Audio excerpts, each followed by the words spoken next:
Αφού ακούστε τώρα τον κατηγορούν, δεν τρέπονται οι άνθρωποι. Έναν δήμαρχο. Κακοήθειες, ακούστε γιατί τον κατηγορούν. Πρόεδρος του συγκεκριμένου Δημοτικού Συμβουλίου προσέλαβε με πεντάμινο πρόγραμμα την κόρη του. Δηλαδή έγινε φύλακας αγροκτήματος του Δήμου. Μάλιστα, σύμφωνα με την καταγγελία, φαίνεται το συγκεκριμένο άτομο καταρχήν να μην είχε αντικείμενο. Διότι δεν υπάρχει αγρόκτημα στο συγκεκριμένο Δήμο. Προσέλαβε, λέει, την κόρη του Δήμαρχος για να φυλάει ένα αγρόκτημα το οποίο δεν υπάρχει το αγρόκτημα. Δηλαδή είναι ανύπαρκτο. Όχι απλά προσέλαβε την κόρη του, αλλά την έβαλε να φυλάει και κάτι το οποίο δεν υπάρχει ουσιαστικά. Και εμείς επικοινωνήσαμε με τον καλό αυτόν άνθρωπο. Δεν πιστέψαμε αυτή την καταγγελία. Γιατί δεν πάει το μυαλό μας ότι υπάρχουν δήμαρχοι στην Ελλάδα που μπορεί να κάνουν τέτοια πράγματα. Πληγωθήκαμε και του δώσαμε την ευκαιρία να απαντήσει, να εξαρτήσει κακοήθειες και μας έστειλε την απάντησή του.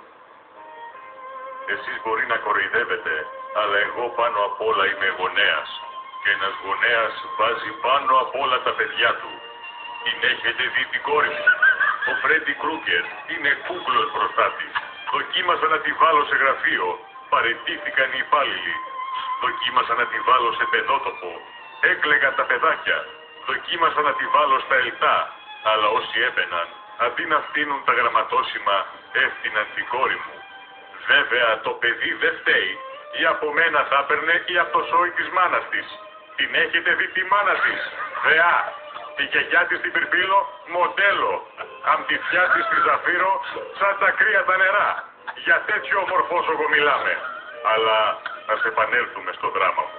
Τι να κάνω ο άμυρος πατέρας? Μόνο για σκιάκτρο κάνει η κορούλα μου. Οπότε την έβαλα να φυλάει ένα αγρόκτημα. Να νιώθει χρήσιμη στην κοινωνία, τρομάζοντας τα πουλιά και τους αρουραίους.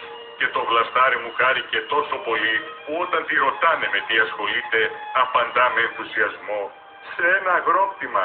Δεν υπάρχει. Γι' αυτό δημιουργήθηκε η παρεξήγηση. Το αγρόκτημα υπάρχει κανονικότατα. Μάλιστα αποτελεί και μέρος της πρίκας της. Οπότε αν κανείς σκέφτεται να την παντρευτεί, ας έρθει για γαμπρός και δεν θα χάσει. Μετά τιμής ένας πονεμένος, πρώτα σύζυγος και πατέρας και μετά δήμαρχος. Αυτά είναι το δράμα. Γιατί εντάξει βλέπουμε τα ψηλά γράμματα, αλλά η αλήθεια κρύβεται από πίσω. Νιώσαμε το δράμα του Δημάρχου και δώσαμε την ευκαιρία να αποκαταστήσει την γιαγιά Μαριγόνα στην την κόρη εκεί στο γύρο. Με το δόντι, κυρία Τζάκη. Εδώ στον